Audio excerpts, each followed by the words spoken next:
The Buffalo Bills secured a wild victory over the Tampa Bay Buccaneers in one of the most insane games I've seen, for so many different reasons. And honestly, it was all because of that man right there, Josh Allen. I know people were ready to pounce after his interception, saying, "See, he's not that good." But then you witness what this guy has to do to single-handedly carry his team to a win. It was just unbelievable. 6 total touchdowns. Let that sink in. His passing line was 19 for 30, 317 yards, a whopping 10.6 yards per attempt with 3 touchdowns and 2 interceptions. One pick was definitely on him, but the other really wasn't. It feels like the play calling keeps putting him in positions to fail. They refuse to establish the run game. Going into the second quarter, James Cook had only 5 carries for 10 yards. Josh Allen was actually the leading rusher at that point. This man is constantly forced to make miraculous throws all game long. That scrambling touchdown pass to Shavers, a player most people don't even know, was just crazy. His second leading receiver was his running back, James Cook. It was an absolutely bonkers game. This matchup had it all, from brilliant play calling to some truly baffling decisions where Josh Allen was left with no options. On 3rd and long, he had to scramble, run, and even attempt a lateral pass because there was simply nothing else there. He never gets easy, routine plays. On the rare occasion he does get a layup, like a screen pass or that beautifully designed touchdown to Cook, it works perfectly. You think, great, do more of that. But then they just don't. For the most part, it's brutal. And Josh Allen is left scrambling, buying time, and constantly hunting for the big play. They rushed for 202 yards as a team. But when you look at the running backs alone, they only managed 57 yards outside of Allen's 40. Let that context sink in. They scored 44 points with virtually no traditional run game to speak of. I am convinced the Bills would have lost this game with any other quarterback.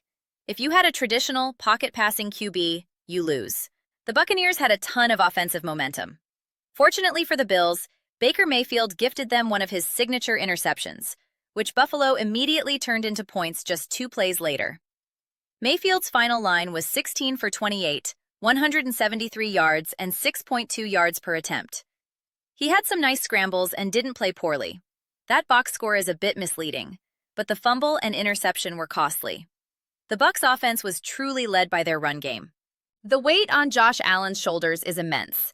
When he makes a mistake or a bad throw, the pressure on him to immediately make up for it is constant. Just think about it. They won 44-32, and their running backs only contributed 57 yards. They put up 44 points largely through the air. They had 13 passing first downs compared to just 4 rushing first downs. They were dominated in time of possession, 35 minutes to 25. And part of that was because their offense, led by Allen, was scoring so quickly. To be dominated in time of possession, have no run game, and still hang 44 points while your quarterback averages 10.6 yards per attempt is just crazy. I need to rewatch this game because it was so frustrating to watch live. From the opening snap, Josh Allen was asked to be a superhero. He'd make a bad throw, and you'd wonder if it was just going to be too much to overcome. The defense couldn't stop the run, and every time the Bills scored, they seemed to give up points right back.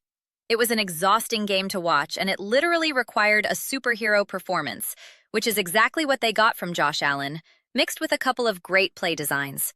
Make no mistake, the run game was non-existent until the very end. About 20 of James Cook's yards came on the final drive to push it to a 2-score game. At halftime, Cook had 5 carries for 10 yards, while the Buccaneers had racked up 136 rushing yards. The disparity was insane. This Buffalo Bills team is having a wild year, and this was a much-needed win. But I'm not sure this game makes you feel entirely better. Like, all right, the Bills are back. What it does is reinforce that this team needs Josh Allen to be an absolute monster every single week. Relying on your quarterback to be superhuman game after game is always going to be an uncomfortable strategy. It's a sheer numbers game. If you ask Steph Curry to shoot 100 times a game, he's going to miss a lot. If the Bills could just find a way to take some of this weight off Allen's shoulders, my goodness, they could be so much more dangerous. Even when the defense finally got a stop, they fumbled the punt return. It's those kind of self-inflicted errors that can be devastating. But in this game, Josh Allen simply said, "No, not today." But those are just my thoughts. I'd absolutely love to hear yours. What do you guys all think about that man, Josh Allen, leading the Buffalo Bills to a 44-32 win over the Tampa Bay Buccaneers. Let me know your thoughts in the comments below. I read every single comment. So whether you agree with me or disagree, let's get some discussions going. Let's get into some fights, but ultimately, let's just have some fun. Please consider subscribing. We are building an amazing community here and would love to have you be a part of it. I want to build something we all feel connected to and are really excited about. I think we're well on our way to doing it. Please don't forget to give this video a thumbs up, as it really helps with visibility and the algorithm. Thank you so much.